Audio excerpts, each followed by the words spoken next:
Welcome back to Help the People. I'm your host, Shannon Riley. In the last episode, we talked directly to young men about the lies we've been told about the real, what real strength looks like, and about sitting in silence and hearing the voice of the Creator. Today, we're going to widen that lens because it's not just about individual choices, it's about systems. Systems we're forced to depend on, systems that claim to serve us, but too often leaving us bleeding. This episode is called When Systems Fail, People Bleed. If you ever try to get help from social services, the mental health system, or even the school district, you already know the system was not built for us. At best, it's a maze. At worst, it's a trap. I've worked inside those systems for decades as a case manager, residential services, program director, and just many roles. And I can tell you firsthand, paperwork gets prioritized over people. Budgets get balanced while lives hang in the balance. And staff get burnt out while clients simply slip through the cracks. But long before I ever worked inside these systems, I lived on the other side. In past episodes, I kind of talked about my past and some of the childhood troubles that I experienced and um, how I had to heal from that. Well, the fear I experienced in my household followed me everywhere, um, including school,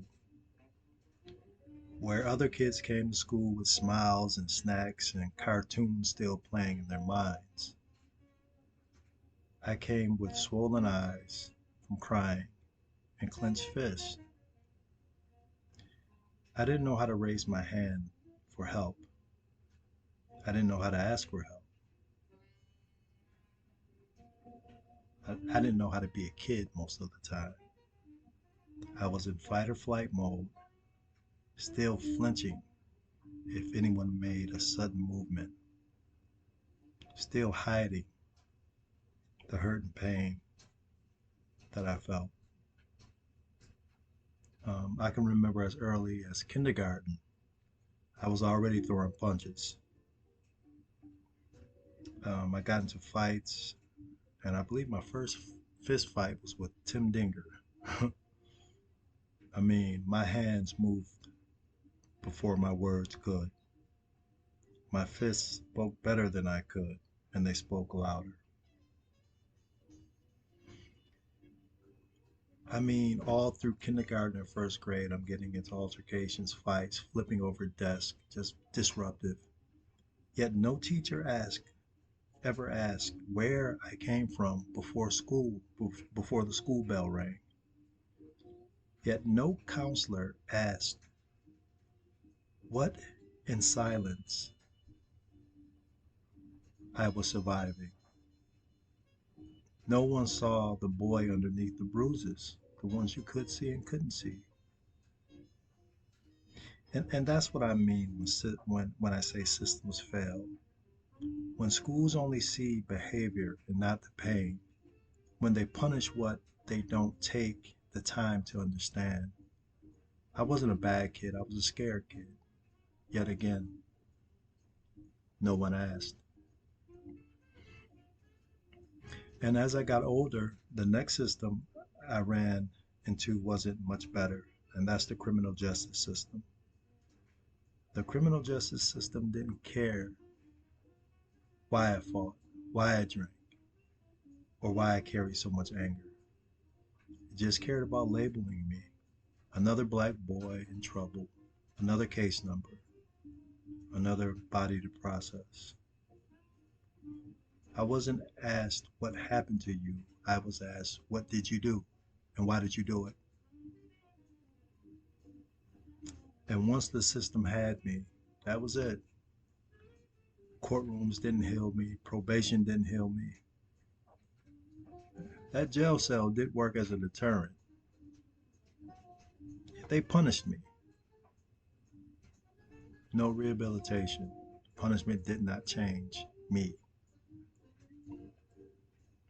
That's the problem, I think, with the criminal justice system. Um, it doesn't deal in healing and rehabilitation, it deals in control. It cycles boys like me through, then spits us back out into the communities, more broken than before. And if you don't have someone to pull you out, to mentor you, if you don't hear the creator's voice telling you your story isn't over, the system will convince you that survival is all you'll ever know.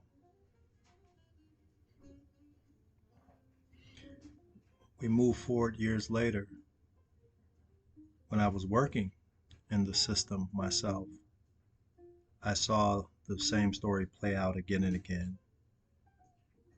Kids like Malik bounce from agency to agency, placement to placement, labeled as non-compliant or treatment resistant, when really they were just tired of not being heard.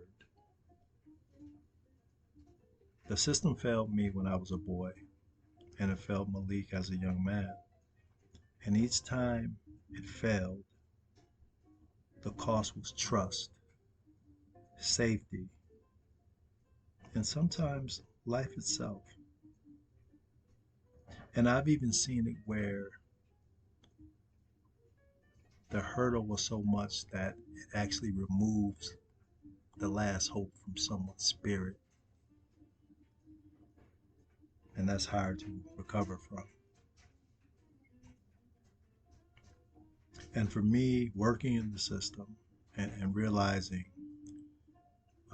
some of the barriers that I faced in leadership, but also the barriers that the clients face and the staff, truthfully, it nearly broke me to watch staff who cared deeply get crushed under impossible caseloads, or to watch families lose hope after hearing there's nothing we can do, or there's not money in the budget for that, or there's a dearth of resources. Um, and I buried my frustration under paperwork, under compliance reports, while knowing the truth. The people outside of the safe walls that I sat in, the people were bleeding outside of those walls. And sitting at those tables, the system will tell you, as they told me, to stay quiet, to accept it. But I knew silence was complicity.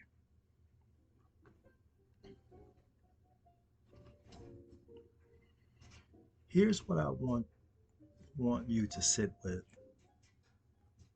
Systems are not neutral.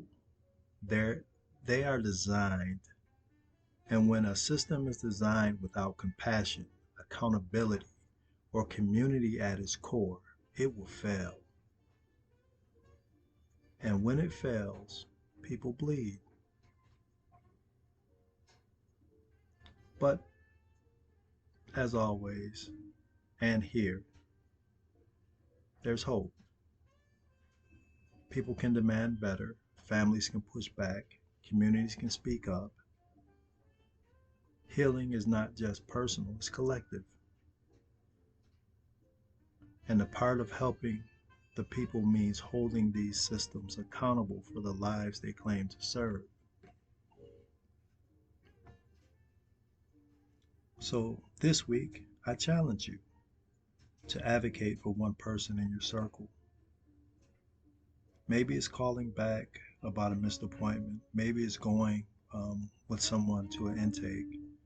Maybe it's refusing to take silence as a answer when you know your loved one needs help. Don't ever underestimate what one's persistent voice can do, because advocacy isn't charity, it's justice in action.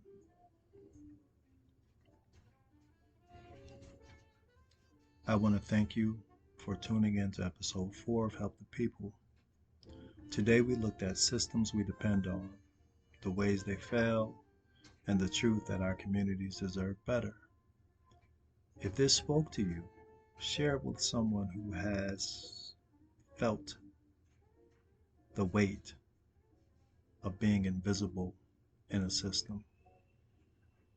Remind them that they are not crazy and they are not alone. The system is broken, and that's why we must demand more. And remember, kindness knows no enemy. Until next Sunday, keep healing, keep growing, and most of all, help the people.